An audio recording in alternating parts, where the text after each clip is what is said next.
प्रदेश के अंदर smart meter लगाने के नाम पे जिस तरह पहले भी बिजली कंपनियां घाटे में चल रही है, और जब बिजली कंपनियां बनी थी 1998-2000 के दौर के अंदर, उस समय घाटा 7,000 करोड़ पहले साल के अंदर आया, और ये 1 लाख करोड़ से ज़्यादा घाटा अभी बिजली कंपनियों के ऊपर है। अगर किसान की पूरी बिजली माफ़ भी कर देते तो भी 1 लाख करोड़ नहीं जाता, 10,000 करोड़ रुपए पर साल का अतिरिक्त रेवेन्यू देना पड़ता है। लेकिन दुर्भाग्य से जो भी बिजली मंत्री बनता है, जो भी अधिकारी है, ये लूट मचाते रहते हैं। कभी सस्ती बिजली, सस्ती के नाम पे महंगी खरीदना, कभी मीटर बदलना, कभी मीटर इनोवेशन के नाम से नई योजना लाना। पहले आरजी गुप्ता था जो बहुत बड़ा डाकू, वो करता था पहले वसुंधरा जी की सरकार के समय। और अब जो स्मार्ट मीटर का आइडिया लेकर आए अधिकारी, ये आइडिया लेकर आए, और ये 11,000 करोड़ से ज़्यादा का स्मार्ट मीटर का ठेका इन्होंने दिया जीनस, जो सीतापुरा के अंदर है, जीनस कंपनी को, जिन्होंने मंत्री के खुद के स्मार्ट मीटर लगाया। और इस स्मार्ट मीटर का मुझे लगता कोई औचित्य होगा, क्योंकि स्मार्ट मीटर का मतलब है कि ऑनलाइन सारा कुछ ऑनलाइन होगा। आपके फ़ोन से उसको अटैच करेंगे, आप रिचार्ज भी करा सकते हो। एक दिन भी आगे पीछे हो गए तो आपकी बिजली कट जाएगी, और आप इसकी अपील नहीं कर सकते। जो मैनुअल जाके, और मीटर, अभी मीटर जो लगे वहाँ मैनुअल जाते हैं, अपने सामने रीडिंग चेक करते हैं। अगर मीटर कम ज़्यादा चलता है तो अपन उस मीटर को चेक भी करवा सकते हैं, सेटलमेंट की व्यवस्था भी होती है। लेकिन दुर्भाग्य से स्मार्ट मीटर के नाम पे हज़ारों करोड़ रुपए राजस्थान की भोली भाली जनता का बर्बाद कर देना, सिर्फ मंत्री जी की शौक, इस मंत्री जी का काम कैसे हो, कंपनी को ऑब्लाइज कैसे करें, और पैसा सरकार, इनका कहना है कि पैसा तो हमें ऊपर तक देना पड़ता है। ऊपर कौन सी जगह, उस बात का मुझे आज तक पता नहीं लगा कि ऊपर तो दिल्ली और जयपुर दोनों है। तो मंत्री जी बता सकते हैं ऊपर दिल्ली की तरफ देना पड़ता है, जयपुर की तरफ। ये दुर्भाग्य। और ये मंत्री जो हीरालाल नागर है, आपके बिजली मंत्री, जो मेरे कनेक्शन की जो बात जोर जोर से कहते हैं हनुमान जी का हमने कनेक्शन काट दिया, मैंने तो 2 लाख रुपए सेटलमेंट के 27 मार्च को जमा कराए थे। और सेटलमेंट हमारा अधिकार है हर उपभोक्ता का। अगर बिजली का बिल ज़्यादा आता है तो सेटलमेंट में जाता है, और मार्च के अंदर सरकार पॉलिसी लेके आती है कि 31 मार्च तक जो ये टाइम देती है कि उसमें ब्याज पेनल्टी माफ़ करके एक मुश्त एमनेस्टी योजना, एक मुश्त राशि के रूप में कई बार इन्होंने छूट भी दी, हर बार छूट देते हैं। मेरे से 2 लाख रुपए भी ले लिए और कनेक्शन भी काट दिया। और मंत्री जी खुद अपना स्मार्ट मीटर लगा कर फोटो छपवा रहे थे। मंत्री जी के खुद के पास 3 बंगले अभी मंत्री जी के पास है खुद के। एक बंगला जो B2 के अंदर हो गए 401, 402 विधायक नगर, जो नए MLA फ्लैट बने उनमें B2 में 401, 402। और अस्पताल मार्ग पर जो मंत्री जी ने आलीशान कोठी बनाई है, उसका PW ने जो पैसा दिया है वो तो शायद 35 या 40 लाख के लगभग होगा उस कोठी को ठीक करने का। लेकिन 2 करोड़ रुपए से अत्याधुनिक, जो कह सकते हैं कि हर चीज़ रिमोट से ही चलती है, वो अंदर से एक ठेकेदार वीडियो लेकर आया था। तो मैंने कहा भाई 2 करोड़ रुपए किसने दिए? बोले बाकी पैसा तो हम लोगों ने मिलकर करवाया, सारे लोगों ने। और मंत्री जी खुद मेरा कनेक्शन कटवा रहे हैं। लेकिन ये आज का बिल मैंने मंत्री जी का मंगाया 4 नंबर का, देखिए 2,17,428। ये ऊर्जा मंत्री हीरालाल नागर के अस्पताल रोड के 4 नंबर बंगले का बिल है, जिसमें वो शिफ्ट हो गए। 2,17,400। अभी स्मार्ट मीटर लग गया, कोई जरूरी बिल जमा कराएंगे, अब से चालू कर देंगे। ये कहाँ जाएगा, कौन पैसे जमा कराएगा? और इन्होंने, मंत्री जी ने ये लिखा था कि भाई 401 और 402 जो फ्लैट लिए,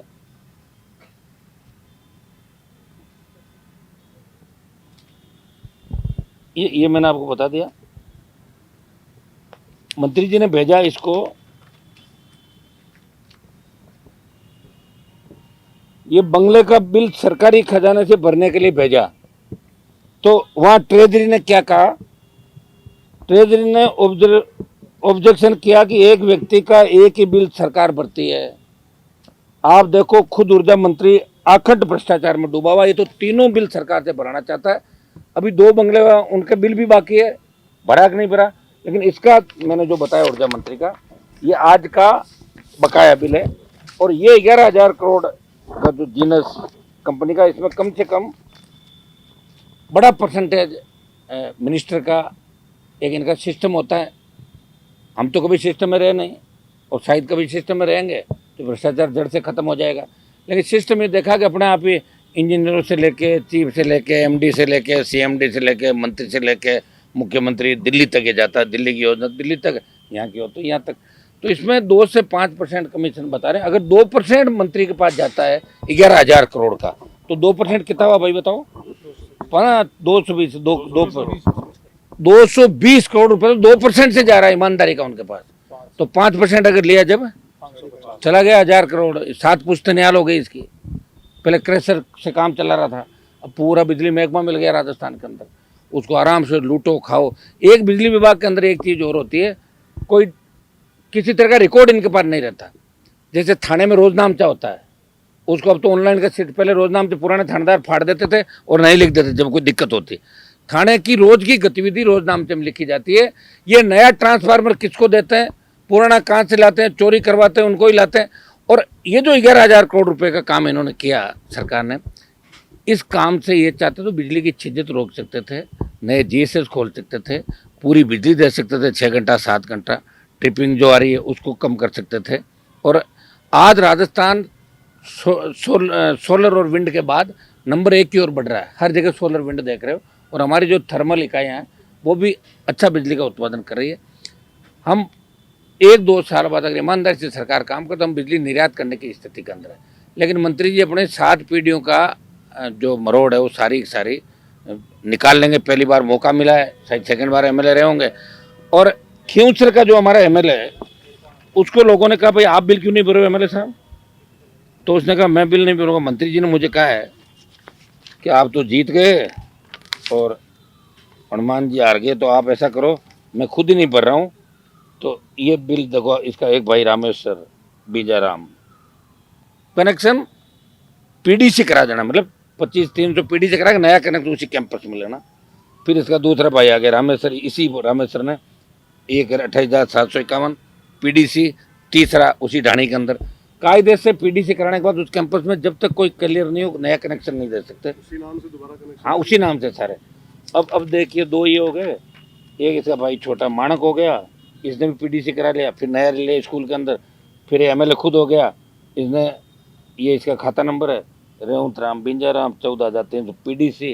अब अभी रुको, अब तो रेवंत राम का पिताजी हो रहे, सुनो उसका दादाजी बीजाराम से राजू राम 15,137। जब रेवंत राम को ये पूछा कि साहब हनुमान जी का बिजली का कनेक्शन काट दिया, आपको भी कोई गड़बड़ नहीं हो जाए? बोले मेरे को तो मंत्री जी ने साहब कह रखा है कि भजन लाल जी जब तक बैठे हैं और मैं बैठा हूँ, मैं तो खुद बिल नहीं भर रहा हूँ, तुम बिल भरो मत, मैं संभाल लूँगा अपने आप। ये स्थिति राजस्थान की है। अब आप बताओ राजस्थान को किस दिशा के अंदर लेके जा रहे हैं? हम जो सेटलमेंट करके और पैसा देना चाह रहे थे, हमारे कोई बिल बकाया नहीं है। और अगर बिल बकाये भी होते हैं तो एमडी और एससी जब बात करते हैं, एक सांसद डीसी का चेयरमैन होता है जिला विद्युत समिति का, या चेयरमैन भी मोदी नहीं बनाया हमारे को, उसमें आप कनेक्शन काट के किसी को डिफेम करने की कोशिश करो कि साहब आपने हनुमान जी तो बिजली का बिल नहीं भर रहे हैं। बिल नहीं भरना और चोरी करना ये 2 अलग अलग है। चोरी तो वो करता है जो सीधा लेके और कनेक्शन ले लेता है तार जोड़ के, और बिल नहीं भरना वो पेंडिंग होता है। और जब हम चुनाव लड़ेंगे तो हमें हर चीज़ करनी पड़ेगी। तो मेरे हिसाब से तो अगर सही रीडिंग करके मेरा बिल ये करते तो बिल बहुत कम होता, और मैं 2-3 किस्त में इसको करा। सेटलमेंट के पैसे हमने दे दिए थे। चूँकि इन्होंने मुझे डिफेम करने का प्रयास किया, इसलिए मैं कुछ छोटे मोटे कागज मंत्री जी के लाया हूँ, और बाकी 1-2 लोगों को लगा रखा मैंने, जो उनके क्रेशर से लेके गाँव से लेके अब जो वो काम करेंगे वो मेरा आदमी पीछे पीछे काम करता रहेगा। उनके सारे कागज मंत्री जी के हम लाएंगे। ऊर्जा मंत्री अखंड भ्रष्टाचार के अंदर डूबा, उसकी गलती नहीं है, पहली बार का आदमी है। मैंने दिल्ली के अंदर 1-2 जगह देखा, मैं नाम नहीं लेना चाहता, चपरासियों की तरह खड़ा रहता है दिल्ली के अंदर, और उन लोगों के सामने खड़ा रहता है जो खुद चपरासी है। उनका बॉस और है, उस बॉस का नीचे चपरासी, और ये चपरासी के सामने भी चपरासी। इससे आप अंदाज लगा सकते हो कि राजस्थान किस दिशा की ओर जा रहा है। आज हमारे जिस तरह विधायक के वहाँ पे बड़ी वो खनन का मामला आया है, वो खनन अगर आम आदमी के होता तो इसका 200 करोड़ जुर्माना होता। 60 करोड़ जुर्माने की बात की, जुर्माना कौन करेगा? मैं भजन लाल जी से पूछना चाहता हूँ, आपने भारतीय आदिवासी पार्टी के विधायक को तो पकड़ लिया कि अपने विधायक के खिलाफ कार्रवाई करोगे आप? और उसको जब 2-3 महीने पहले पता लगा कि मेरे 100 करोड़ का जुर्माना हो सकता, 200 करोड़ का, तो उसने अपने साले के नाम करा लिया। उससे माइंस लगाई जो उन लोगों ने, माइंस हुई नहीं उनकी, उसको इलीगल तरीके से उन्होंने खोद के 4 लाख टन से ज़्यादा माल निकाल के बेच दिया। ये दुर्भाग्य है। भजनलाल जी से मैं जवाब चाह रहा हूँ, भजनलाल जी, आप हनुमान बेनीवाल जी का घर खाली करवा रहे हो, कनेक्शन कटवा रहे हो, वो तो भर रहे हैं, और कोई हो तो आपको बता देना, चुनाव कैसे लड़ेंगे। मेरे नाम से अगर बकाया होगा तो मुझे पूरा भरना पड़ेगा, और भी कुछ है तो बता दो, लेकिन अपने विधायकों का वो भी तो आप देखो। जीरो टॉलरेंस भ्रष्टाचार की बात आप यहाँ कर रहे हो राजस्थान के अंदर, दिल्ली तक सारा पता लग गया कि सरकार कौन चला रहा कौन नहीं चला रहा। ऐसे नौसिखिए लोग, आपकी पूर्व सांसद बजरी का काम कर रही है यहाँ के अंदर, आपका एसपी जो जब टीचर था तब उसके साथ क्या हुआ, वो हमारे पास कागज आज आ जाएंगे, वो कल या परसों में उसकी भी प्रेस कॉन्फ्रेंस करके बताएंगे कि शिक्षक होते हुए उसने किस तरह उस जमाने में छात्राओं के साथ छेड़खानी करी, जब नागौर के एसपी ने 1996 के दौर के अंदर। ऐसे व्यक्ति को किसने करेक्टर सर्टिफिकेट दिया जब वो डिप्टी बना था? ये हुआ। इसकी शिकायत हम प्रधानमंत्री से करेंगे और चाहेंगे कि इसको गलत तरीके जो थाने में सर्टिफिकेट दिया, इसको घर भेजें और इससे वसूली करें जो नौकरी के अंदर रहते हो किया। ये काम चूंकि दिल्ली वाले तय करते हैं कि आईपीएस बनने के बाद गलत तरीके से कोई आईपीएस बन गया और उसने कोई तथ्य छुपाए तो उसको जेल जाना होगा, उसकी कार्रवाई हम बाद में करेंगे। लेकिन आज हम 81 दिन से धरने पे बैठे हैं, एसआई भर्ती रद्द कराने, आरपीसी पुनर्गठन, तमाम मुद्दों को लेकर बजरी माफिया खिलाफ लड़ रहे हैं। दुर्भाग्य देखिए कि किस तरह बजरी माफिया राजस्थान में हावी हो गया। पहले वालों को भगाया तो दूसरे आ गए, और दूसरे में बीजेपी के कई लोग इसमें इन्वॉल्व है। कई लोगों ने 15%, मुझे तो धीरे धीरे जब इकट्ठा होगा तो अब ये लड़ाई आर पार की है, ये आर पार की लड़ाई चलेगी। 15 को हमारी नागौर के अंदर बड़ी लड़ाई है। जिस तरह रेलवे लाइनें निकल रही है, वो उनको 1 लाख 1.25 लाख रुपये पर बीघा दे रहे हैं। आज ज़मीन के भाव आसमान छू रहे हैं। 15 से 20 लाख रुपये पर बीघा किसान को दें, पुनर्वास की व्यवस्था करें, क्योंकि ज़मीन ही है उसके पास, तो उजड़ जाएगा तो कहाँ जाएगा। इसको लेके जिस तरह बड़ी कंपनियां में गुंडागर्दी कर रही नागौर के अंदर, कानून पुलिस इनकी कठपुतली बन गया, भाजपा के हारे हुए नेताओं की, ऐसे लोगों की, अनपढ़ लोगों की। तो इसको लेके 15 को हमारा बड़ा प्रदर्शन है। 50,000 से ज़्यादा लोग 15 तारीख को नागौर के अंदर आर पार की लड़ाई का ऐलान हमने किया, वहाँ आक्रोश के रूप में दिखेंगे। ये दुर्भाग्य है कि इस बिजली मंत्री ने जो घपला घोटाला किया, मीटर जिस ठेका जिस कंपनी को दिया, और उसमें जो भ्रष्टाचार की भारी बू आ रही। क्यों सर एमएलए को ये कहना कि आप बिल्कुल मत भरना अपने परिवार के बिल, मैं बैठा हूँ ना, मैं सब करा दूंगा। आपको मैं धन्यवाद देता हूँ, आपने हनुमान जी की पार्टी को हराया। हनुमान जी की पार्टी को कह रहे हो, हनुमान जी का मैं काम करता था पहले, तो बीजेपी को तो उम्मीदवार ही नहीं मिला, तभी तो मेरे यहाँ से ले गए थे उदार उम्मीदवार। हनुमान जी तो वही हैं, यही हैं, करा लें ईडी सीबीआई भेज के जाँच, कुछ भी नहीं मिलना। ये राजस्थान का दुर्भाग्य। और मैं मीडिया के माध्यम से तमाम हमारे सरकार के अंदर बैठे जो अधिकारी सरकार चला रहे हैं, मुख्यमंत्री को भी कहना चाहूँगा कि समय रहते जो सबूत हम आपको दे रहे हैं उसमें आप कार्रवाई करें। आप एसओजी के उन 4 अधिकारियों के खिलाफ भी कार्रवाई करें जिन्होंने कटारा के समय जब एसआई भर्ती का मामला पता था, फिर भी उन अधिकारियों को आपने सज़ा नहीं दी, दंडित नहीं किया। आपकी सरकार ने तो हाईकोर्ट के अंदर एसओजी पे ब्लेम लगा दिया। अब हाईकोर्ट ने कहा कि एसओजी को हम बुलाएंगे।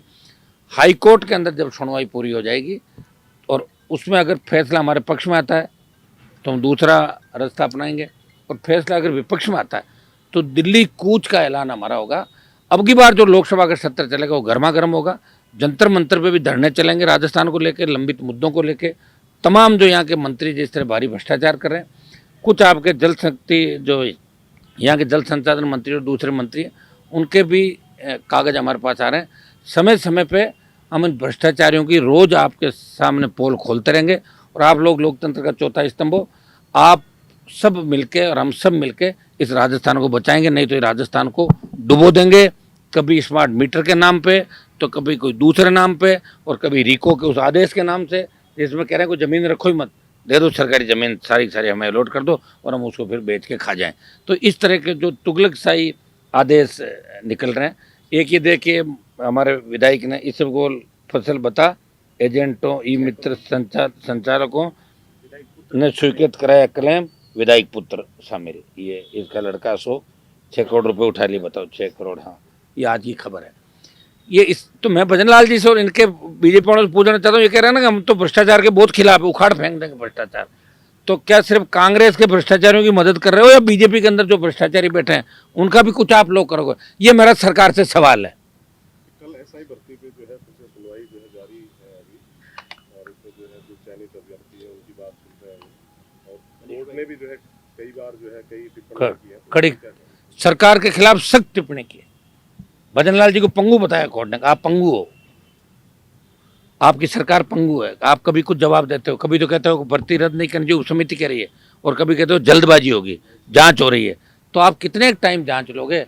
और मैं तो कहता हूं कि रीट लेवल फर्स्ट की भी अगर सीबीआई जांच हो जाती तो कांग्रेस के कई नेता जेल की हवा खाते, और हम छोड़ेंगे नहीं, रुकेंगे नहीं।